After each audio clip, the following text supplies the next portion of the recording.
Right now, I'm running Google TV on my Mac using a USB drive, but the same USB can also be used on any PC. In this video, I'll show you how to install Google TV on a USB drive, so you can carry it in your pocket and use it with any computer. The best part is, you can enjoy Google TV without affecting your current settings or operating system. Interested? Let's get started. On Mac, we first prepare the USB drive. On Windows, you can do this step later. Don't worry, it's an extremely simple process on both operating systems. The only difference is in the partitioning method. Plug your USB drive into your Mac and open Disk Utility.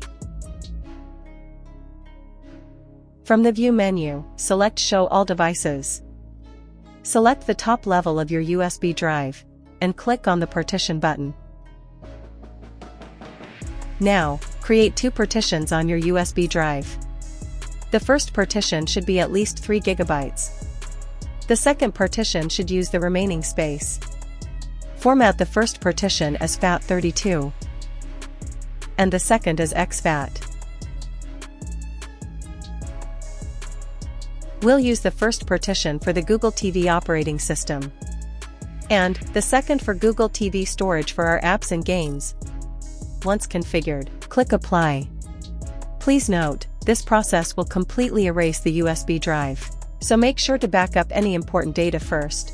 Since my drive is already empty, I can proceed safely.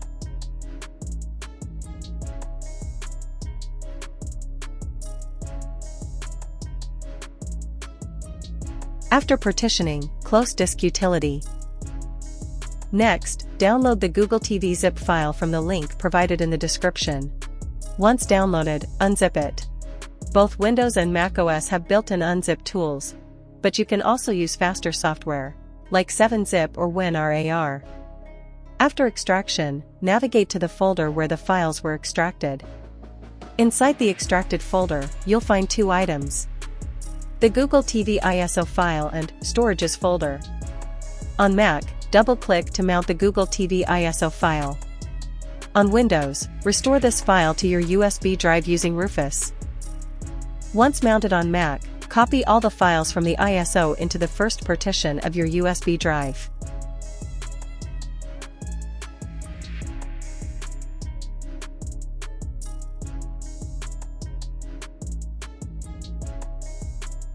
Now, the Google TV operating system is successfully installed on your USB drive. But, we're not done yet, we need to activate the second partition. As I mentioned earlier, the second partition is used for Google TV storage.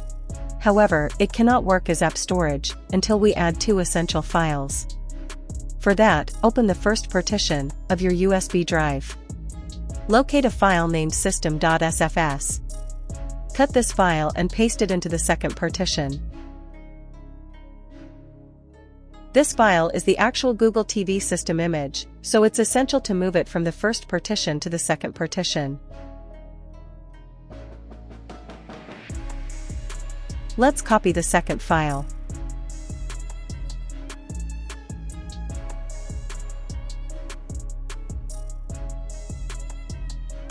To do this, open the Storages folder.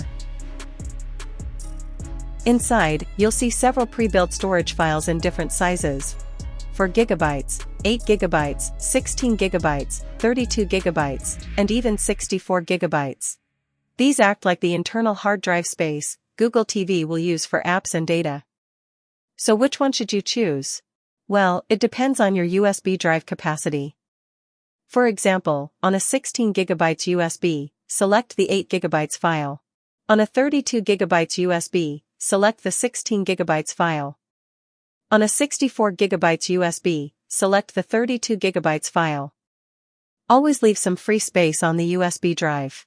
If you fill it completely, Google TV won't work. After selecting the correct storage file, extract it.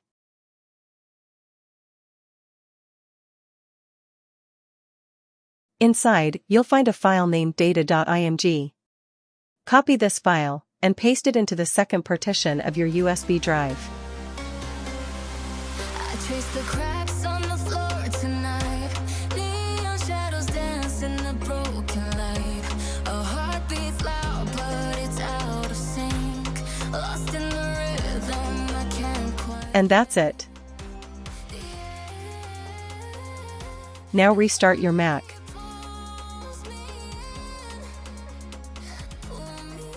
Hold down the Option key while rebooting. From the Boot Picker menu, select the EFI partition. After a few seconds, the Google TV boot menu will appear. Choose this option. If it doesn't work, try the others. Google TV will begin loading, and you'll see the initial setup screen. Configure it as needed. In most cases, both Mac and Windows keyboards and trackpads work perfectly, no need for external devices.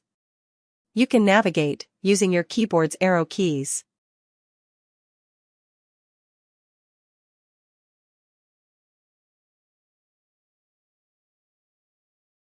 Congratulations!